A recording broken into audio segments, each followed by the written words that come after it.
Hi again, everybody. I'm Terry Vanderbeck with Sanford Sports here at the beautiful Sanford Pentagon, home to a whole bunch of great high school and college basketball games this late February and into March.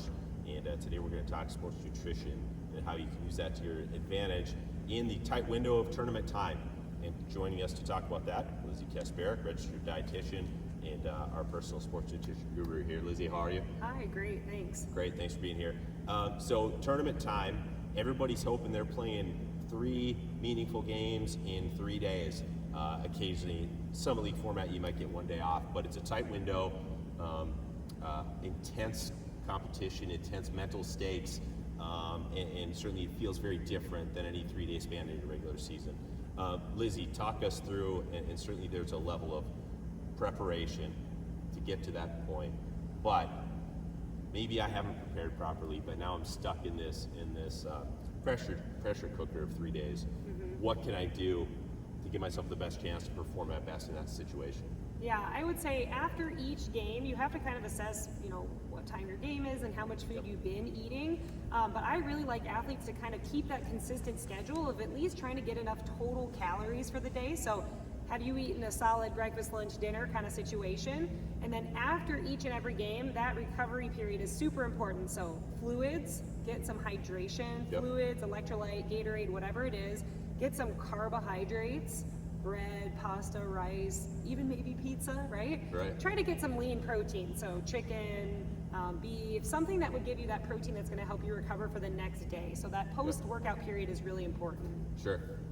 Where does the comfort food fit into that? And I ask that not from the standpoint of is it the best for me physically, but again, you're maybe feeling stressed or you're excited, and a lot of times we tie food to celebrations or emotions or whatever.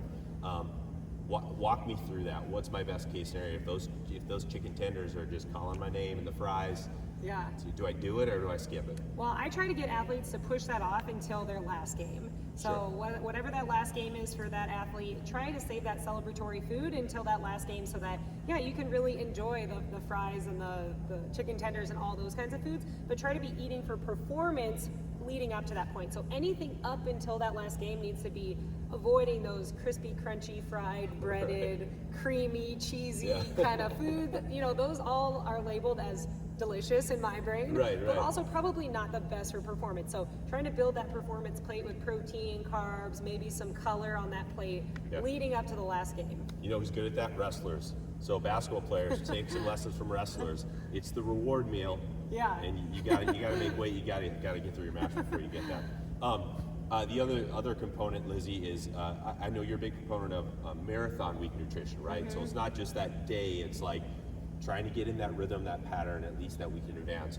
In the basketball scenarios that we're talking about, a lot of these teams are going to know probably a week to 5 days in advance what time and what day and location they're playing. So they've got their schedule a little bit. Would you encourage them to start kind of like right at that time, get ready for if you're playing a noon game, get in a different pattern as soon as you can? Exactly. So let's say you are playing that noon game and you eat breakfast at 8.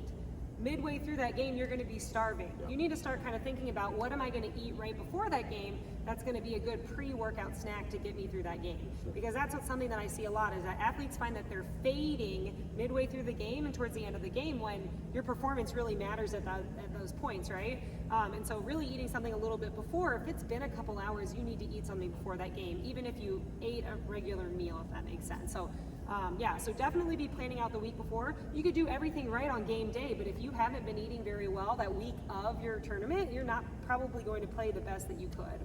Yeah, that's the last thing you want is to be empty on gas, empty on fuel late in the game.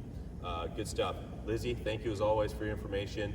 Hope this is helping some folks out. Good luck this tournament time, and we will talk to you again soon.